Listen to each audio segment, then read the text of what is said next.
이야기로 풀어보는 인생 소명, 탁월한 쟁기질로 사람을 살린다면. 1815년 어느 봄날 스코틀랜드의 어느 강가에 절망과 비탄에 잠긴 한 여인이 서 있었습니다. 18살로 젊다 못해 어리지만 자식도 둘이나 있는 제인 데스테르였습니다. 모든 죽음이 그렇지만 이 여인이 죽음을 결심한 이유 또한 없지 않았습니다. 당시 유럽에서도 이미 결투가 사회적 비난을 받았지만 영국과 아일랜드에서는 합법적이었습니다. 제인은 남편에게 아무 말도 듣지 못했습니다. 친구들이 죽어가는 남편을 집으로 데려왔을 때 남편의 결투 사실을 알았습니다.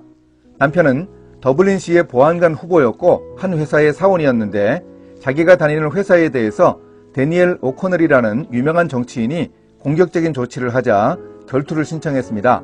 사람들의 예상을 깨고 사격 솜씨가 형편없는 상대의 총에 맞아 이 여인의 남편이 죽었습니다. 그래서 제인 데스테르는 살아갈 희망을 찾지 못하고 죽음을 결심했습니다. 강물에 몸을 던지려던 제인이 강물을 바라보던 시선이 어쩌다가 강둑 위를 향했습니다. 강둑 저편에서는 한 젊은 농부가 밭을 갈고 있었습니다. 제인이 자기 나이쯤 되었다고 봤으니 20살도 안 되었을 텐데 그 젊은 농부가 해낸 일솜씨가 너무나 훌륭했습니다. 그가 새로 만든 밭고랑은 마치 화가가 캔버스에 그림을 그린 듯이 훌륭해 보였습니다. 제인은 죽을 결심을 한 자기의 처지도 잊어버린 채 그 젊은 농부가 일하는 모습에 매료되어 한참을 쳐다보고 있었습니다.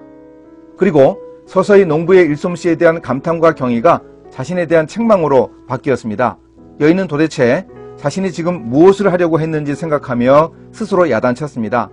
아버지도 없는 어린 두 아이가 엄마만 의존하고 있는데 어떻게 나는 나 자신 속에만 파묻혀 있을 수 있는가?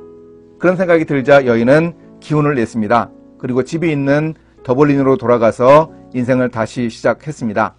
이 여인은 죽음의 문턱에서 가까스로 벗어난 지 몇 주 후에 기독교 신앙을 가지게 되었습니다. 그리고 존 기니스라는 남자와 재혼했습니다.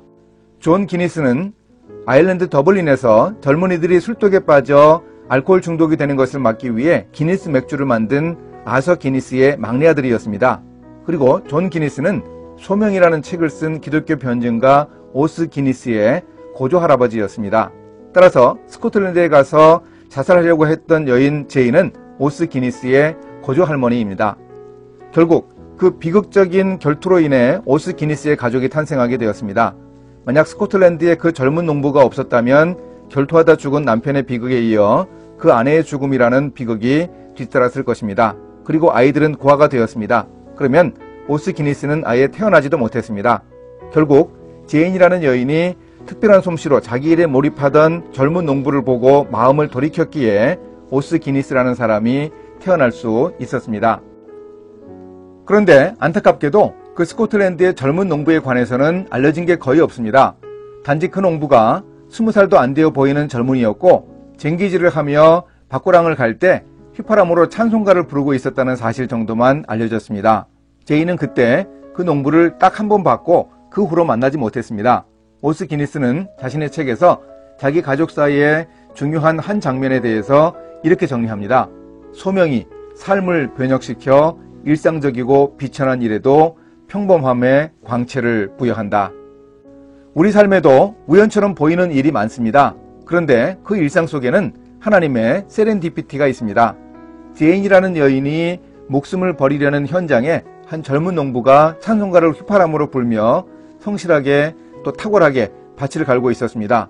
그 농부는 그저 그날 그 밭을 갈아야 하기에 평소처럼 자기의 일을 했을 뿐입니다. 그런데 그가 일한 그 장면이 한 딱한 여인을 죽음의 구렁텅이에서 구했고 결국 얼마나 많은 사람의 삶에 영향을 미쳤는지 우리가 생각해 봐야 합니다. 그 농부는 하늘의 축복을 주님께 받지 않았을까요? 사도 바울이 골로새서에서 알려줍니다. 무슨 일을 하든지 마음을 다하여 주께 하듯 하고 사람에게 하듯 하지 말라. 이는 기업의 상을 주께 받을 줄 아나니 너희는 주 그리스도를 섬기느니라. 죄인을 살렸던 젊은 농부는 자신이 그날 밭을 갈던 평범한 일, 전혀 특별하지 않은 일상이 어떤 결과를 가져왔는지 이 땅에 살 때는 전혀 몰랐습니다. 그런데 나중에 천국에서 알지 않았을까요? 그 사실을 알고 얼마나 보람되고 기뻤겠습니까? 그 젊은 농부의 일상을 통해 하나님이 한 사람을 살리셨고 자랑스러운 가문이 대를 이었습니다. 마치 룻이 이삭 줍는 일을 통해 우연인 것 같지만 마침 그때 일어난 일로 인해 예수 그리스도가 태어나는 계보가 형성되는 일처럼 말입니다. 오늘 우리도 한 여인을 죽음의 자리에서 살린 멋진 농부의 성실하고 탁월한 쟁기질을 시도해야 합니다.